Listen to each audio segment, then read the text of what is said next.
Hey guys, और कैसे हैं आप सब। और भाई आज हमारे पास इंडिया की बेस्ट नॉन गियर साइकिल जो कि है टाटा स्ट्राइडर। और आज हम इसके बारे में बात करने वाले हैं कि क्या आपको ये लेनी चाहिए, क्या क्या पॉजिटिव्स हैं इसके और क्या क्या नेगेटिव्स हैं। तो चलो इस वीडियो को पूरा देखना और शुरू करते हैं इसके रिव्यू के साथ। भाई अभी हम बात कर रहे हैं इसके फर्स्ट पॉइंट के बारे में। इसका फर्स्ट पॉइंट आता है भाई इसकी ब्रेकिंग, जो कि बहुत अच्छी है। इसमें आगे पीछे आपको डबल डिस्क देखने को मिल जाएंगे, बट एक चीज़ है जो थोड़ी सी बेसिक हो जाती है, वो की है ये यार, ये कुछ ज़्यादा ही बेसिक होगा। बहुत अच्छा हो सकता था ये चाहती कंपनी तो शायद नेक्स्ट अपडेट में हो जाए, बट अच्छा है, ठीक है, बहुत अच्छी साइकिल है। ब्रेकिंग काफ़ी अच्छी है इसकी। तो अभी चलते हैं नेक्स्ट पॉइंट की तरफ। तो अभी बात कर रहे हैं हम इसके सेकंड पॉइंट के साथ, जो कि है इसके शॉकर, जो कि बहुत अच्छा काम करते हैं। तो बहुत इजीली ये जो है प्रेस भी हो जाते हैं। और भाई इस प्राइस में इतने अच्छे शॉकर आई थिंक सो कि मैंने और किसी साइकिल में नहीं देखे हैं, DTB और किसी में भी नहीं देखे हैं।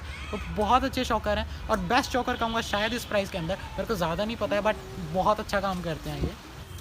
तो ये है एक नॉन गियर साइकिल जो कि मैंने आपको स्टार्टिंग में ही बताया था, बट भाई चलने में बहुत ज़्यादा लाइट है। एक बार आपको चला के देते हैं एक्सपीरियंस। तो भाई चलने में बहुत लाइट है और बहुत अच्छा आसानी से ये खिंच जाती है। अगर आप इसको एकदम से भगाओ तो बहुत आसानी से भाग जाएगी। ये इसकी चैन का कमाल है।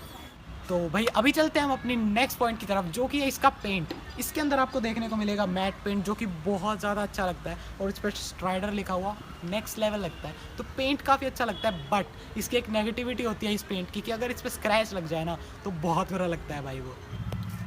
तो नेक्स्ट चीज़ भाई इसमें आपको देखने को मिलेंगे कंपनी से दिए हुए मडगार्ड, जो कि बहुत अच्छे लगते हैं। आगे और पीछे दोनों देखने को मिलेंगे। ज़्यादातर मडगार्ड चीज़ें को रोकते नहीं है, बट ये काफ़ी अच्छे हैं। ये बहुत हद तक आपका जो कीचड़ है उसे रोक लेंगे। अभी बात करते हैं नेक्स्ट पॉइंट की तरफ। वो आते हैं इसमें आगे और पीछे दिए हुए रिफ्लेक्टर, जो कि बहुत अच्छा काम करते हैं। नॉर्मल रिफ्लेक्टर वाला काम करते हैं, और चाहें तो आप अलग से लाइट भी लगा सकते हैं इसमें। तो अभी आते हैं हम इसके लास्ट पॉइंट के ऊपर कि इसका प्राइस क्या है और क्या ये लेनी चाहिए या फिर नहीं लेनी चाहिए। तो इसका प्राइस आपको पड़ता है 10,000 के अराउंड, जो कि बहुत सही प्राइस है। उसमें ज़्यादातर लोग साइकिल लेते हैं, और नॉन गियर अगर आपको चाहिए तो ये बेस्ट ऑप्शन है आपके लिए। तो ये लेनी चाहिए भाई, बिल्कुल लेनी चाहिए। नहीं लेनी चाहिए ऐसा कोई भाई खास कोई रीज़न है नहीं, बट एक रीज़न। तो इसके अंदर आपको एक नेगेटिविटी भी देखने को मिलेगी। मैंने आपको बताया था कि ये बहुत जल्दी खिंच जाती है, एकदम से स्पीड पकड़ लेती है। तो वो इसकी नेगेटिविटी बनती है आगे जाके कि भाई हाई स्पीड में यार ज़्यादा ये तेज़ जा नहीं पाती है। बाकी साइकिल से इससे आगे निकल जाती है, तो हाई स्पीड में थोड़ी सी कम रह जाती है ये, बट फिर भी बहुत अच्छी साइकिल है। आपको भाई 50-60 तो करना नहीं है साइकिल पे, नॉर्मल 30-40 तक चलना है। उस स्पीड के लिए बहुत सही है ये। तो इतनी वीडियो थी। अगर वीडियो पसंद आई हो तो लाइक कर देना, चैनल को सब्सक्राइब कर देना, और बिना कमेंट करे मत जाना यार। फिर मिलेंगे आपके एक नई वीडियो के साथ।